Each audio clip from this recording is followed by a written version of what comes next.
चांग्यान के सडन किस से इनबाओ हैरान हो गई थी, बट उसके लव कन्फेशन से बहुत ही ज़्यादा खुश थी।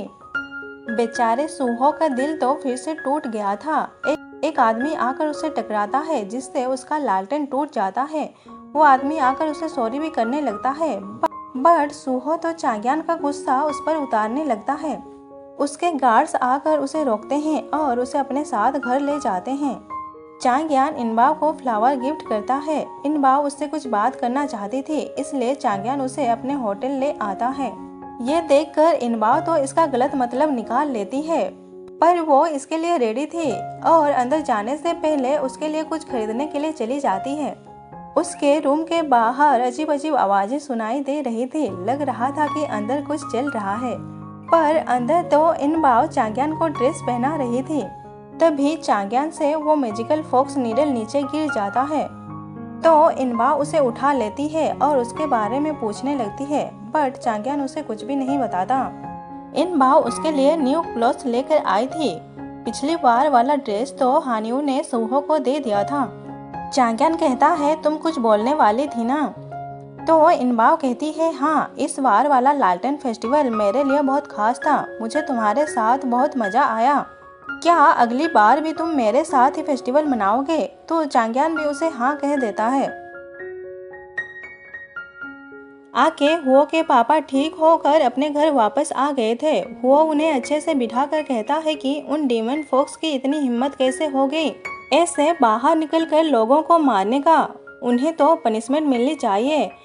सू के पापा भी बढ़ा चढ़ा कर कहते हैं कि डीमन फोक्स तो सच में पनिशमेंट डिजर्व करते हैं। मैंने सुना है कि क्विंसू गेट के बाहर भी एक डीमन फोक्स को देखा गया था, और तो और वो डीमन फोक्स इनबाओ के बहुत ही ज्यादा करीब है। सू हो, तुम तो इनबाओ के बचपन के दोस्त हो ना, तुम्हें इनबाओ का अच्छे से ध्यान रखना चाहिए, कहीं वो डीमन फोक्स इनबाओ को चोट ना पहुंचा दे।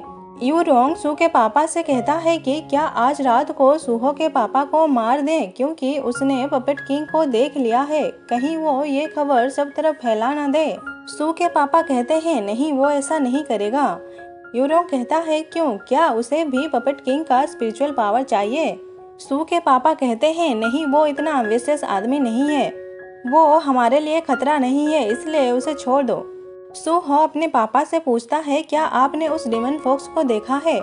वो बताते हैं कि नहीं, उसने अपना फेस कवर किया हुआ था, मैं उसे सही से देख नहीं पाया, पर वो बहुत शार्प था। उसके हाथों हमारे सारे कल्टीवेटर मारे गए। वो तो चांग्यान था जिसने मुझे बचा लिया, नहीं तो तुम दोबारा अपने पापा को कभी देख नहीं पाते।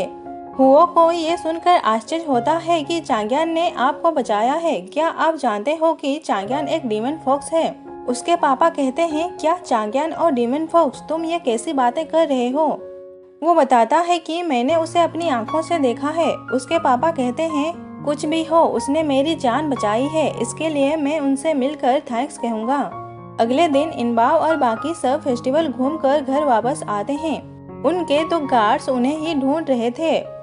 वो लोग बताते हैं कि मास्टर आपको केबिन में बुला रहे हैं। क्या हुआ है ये तो हमें भी पता नहीं, आपको केबिन में जाने के बाद ही वो सब लोग कॉटेज के अंदर जाकर देखते हैं कि वहाँ पर सारे कल्टीवेटर फैमिली के लोग मौजूद थे और उन दो आदमियों के मृत शरीर को भी रखा गया था।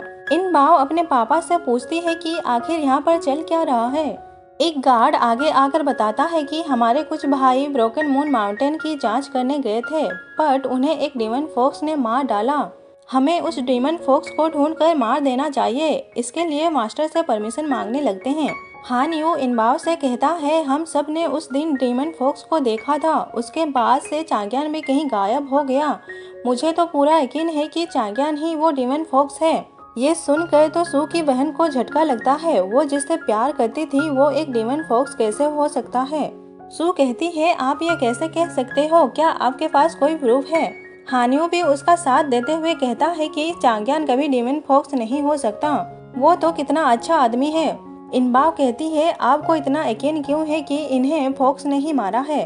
तो एक आदमी आकर उनके घाव को दिखाता है। सू के पापा बताते हैं, मुझे तो इन घावों को देखकर लग रहा है कि इन्हें तो फोक्स फैमिली का मैजिकल फोक्स नीडल से मारा गया है। हाँ, उन्होंने ही तो इन लोगों को मरवाया है। उन्हें कैसे नहीं पता होगा कि इसे किस चीज से मारा गया है। हुओ तो चांग्यान से नफरत करता था, इसलिए उसे फंसाने के लिए कहता है कि क्या तुम्हें लगता है कि चांग्यान फॉक्स नहीं है? तो फिर सडनली कुछ दिन पहले वो ऐसे गायब क्यों हो गया था और उसे इतनी गहरी चोट कैसे लगी, क्या तुम बता सकती हो? इनबाओ ने तो उसे उसकी चोट के बारे में पूछा था, पर चांग्यान ने ही उसे इस बारे में कुछ भी नहीं बताया था, इसलिए इनबाओ कुछ कह नहीं पाती। फिर सुहो से कहती है कि आप तो बस तुक्का लगा रहे हो, चांग्यान ऐसा नहीं है जो किसी भी इनोसेंट आदमी को मार सके, वो डीमन फॉक्स कोई और होगा जो इन सब आदमियों को मारा है।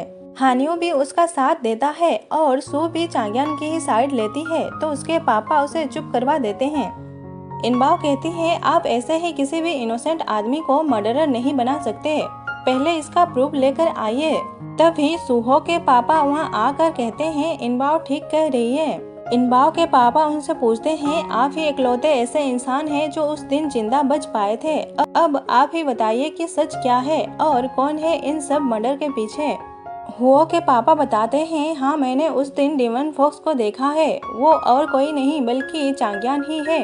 ये सुनकर सब लोग हैरान और हम ऑडियंस भी हैरान हो जाते हैं। जो आदमी कल तक चांग्यान को अपने लाइफ बचाने के लिए थैंक्स कहना चाह रहा था, अब वही आदमी अपने ही सेवर को मर्डरर बता रहा था।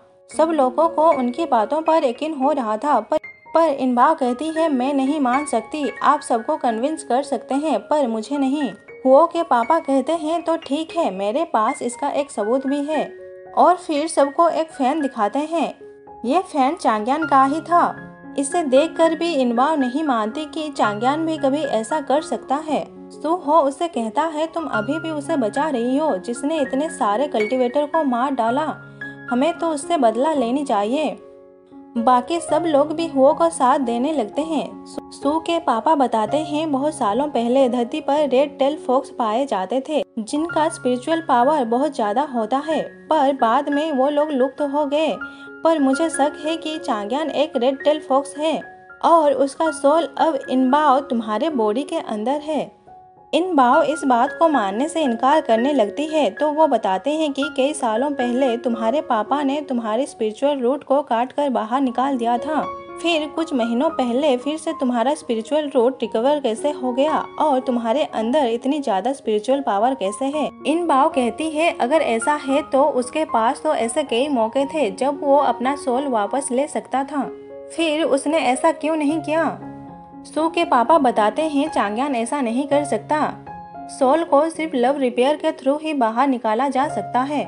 वो तुम्हें अपने प्यार में गिरा कर तुम्हें सीड्यूस करके एक होता, तभी जाकर उसका हार्ट सोल उसे अपना लॉर्ड मानता और उसके पास आसानी से चला जाता। वो मौके पर चौका मारते हुए कहता है इसका मतलब चांग्यान इनबाओ से प्यार नहीं करता, उसका मकसद सिर्फ अपना हार्ट सोल पाना था। ये सारी बातें सुनकर तो इनबाओ पूरा ब्लैंक हो गई थी। कहती है ये इम्पॉसिबल है, चांग्यान ऐसा नहीं कर सकता। वो इससे कहता है तुम तो चांग्यान को बहुत लंबे समय से जानती हो ना, क्या तुम्हें कभी ऐसा नहीं लगा? जरा ध्यान से इस बारे में सोचो। उससे याद आता है कि पहले चांग्यान कैसे उसके अंदर से अपना हार्ट सोल निकालने की कोशिश कर रहा था। इनबाओ कहती है इसका मतलब चांग्यान मुझसे प्यार नहीं करता, इससे उसके दिल में गहरा असर हुआ था और वो वहीं पर ही बेहोश हो जाती है। सुहो अपने पापा के पास आता है। फ्लैशबैक से हमें पता चलता है कि उसके पापा तो ऐसा करना नहीं चाहते थे, पर सुहो ने उन्हें इतना ज़्यादा इमोशनल ब्लैकमेल किया कि अपने बेटे के सामने उन्हें हार मानना ही पड़ा और ना चाहते हुए भी अपने सेवर को गुनहगार बना दिया। उसके पापा कहते हैं जो भी हो, इसके अलावा एक और बात है जो चिंता का विषय है। मैंने रूमर्स में लव स्पेल के बारे में सुना। वो हैरान होते हुए कहता है लव स्पेल? अभी तो हार्ट सोल इनबाओ की बॉडी में है, इसका मतलब? उसके पापा कहते हैं हाँ तुम ठीक समझ रहे हो, मुझे डर है कि इनबाओ ही वही स्पेशल चाइल्ड है। यहाँ भी रूमर्स है कि लिंजी ही कर्वस पपेट किंग को नष्ट कर सकती है और वही ही कर्वस पपेट किंग को आज़ाद भी कर सकती है। हुओ कहता है इसका मतलब इनबाओ की जान खतरे में है, क्या हम उसके स्पेशल चाइल्ड होने का सच छुपा नहीं सकते? इनबाओ का स्पेशल चाइल्ड होने का सच छुपाने के लिए सुहो उससे शादी करने का कहता है। और इसी के साथ ही हमारा ये एपिसोड यहीं पर एंड होता है। Thanks for watching, stay connected, bye bye.